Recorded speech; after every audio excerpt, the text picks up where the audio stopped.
साथ संगत जी प्यार से कहिए धन निरंकार जी। साथ संगत जी आपके पसंदीदा चैनल पर अनोखी साखियाँ परदासी एक छोटी सी साखी लेकर आई है। साथ संगत जी प्यार से कहिए धन निरंकार जी। साखी का शीर्षक है भीम की सीख। साथ संगत जी महाभारत का युद्ध समाप्त होने के बाद महाराज युधिष्ठिर राजा बन चुके थे। अपने चारों ओर छोटे भाइयों की सहायता से वे राजकाज चला रहे थे। प्रजा की भलाई के लिए पांचों भाई मिलजुल कर जुटे रहते। जो कोई दीन दुखी फरियाद लेकर आता उसकी हर प्रकार से सहायता की जाती। एक दिन युधिष्ठिर राजभवन में बैठे एक मंत्री से बातचीत कर रहे थे। किसी समस्या पर गहन विचार चल रहा था। तभी एक ब्राह्मण वहां पहुंचा। कुछ दुष्टों ने उस ब्राह्मण को सताया था। उन्होंने ब्राह्मण की गाय उससे छीन ली थी। उस ब्राह्मण महाराज युधिष्ठिर के पास फरियाद लेकर आया था। मंत्री के साथ बातचीत में व्यस्त होने के कारण महाराज युधिष्ठिर उस ब्राह्मण की बात नहीं सुन पाए। उन्होंने ब्राह्मण से बाहर इंतजार करने के लिए कहा। ब्राह्मण मंत्रा भवन के बाहर रुककर महाराज युधिष्ठिर के इंतजार करने लगे। मंत्री से बातचीत समाप्त करने के बाद महाराज ने ब्राह्मण को अंदर बुलाना चाहा, लेकिन तभी वहां किसी अन्य देश का दूत पहुंच गया। महाराज फिर बातचीत में उलझ गए। इस तरह एक के बाद एक कई महानुभावों ने महाराज युधिष्ठिर से बातचीत की। अंत में सभी को निपटाकर जब महाराज भवन से बाहर आए तो उन्होंने ब्राह्मण को इंतजार करते पाया।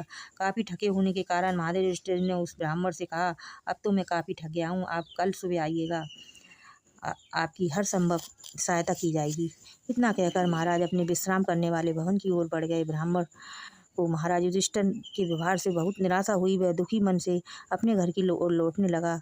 अभी मैं मुड़ा ही था कि उसकी मुलाकात महाराज युधिष्ठिर के छोटे भाई भीम से हो गई। भीम ने ब्राह्मण से उसकी परेशानी का कारण पूछा। ब्राह्मण ने भीम को सारी बात बता दी। साथ ही यह भी बता दिया कि महाराज ने उसे अगले दिन आने के लिए कहा है। ब्राह्मण की बात सुनकर भीम बहुत दुखी हुए। उसे महाराज युधिष्ठिर के व्यवहार से बहुत ही निराशा हुई।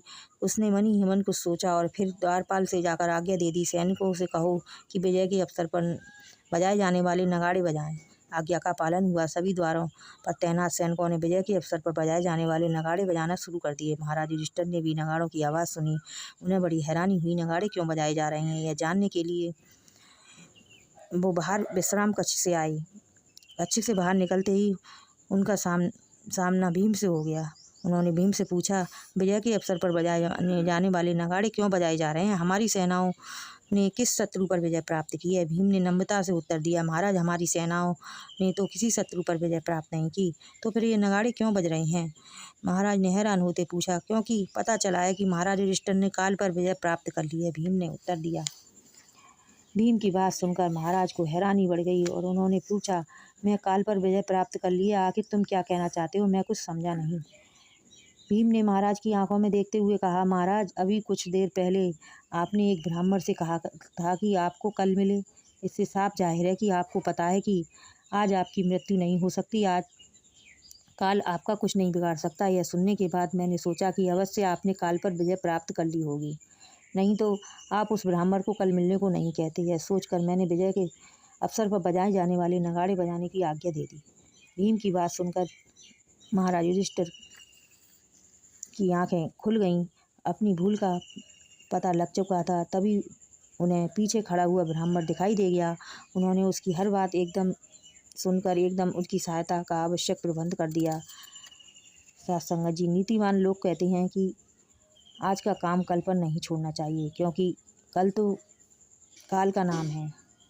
आज मत जिए, वर्तमान में जिए। साथ संगत जी प्यार से कहिए धन्यवाद।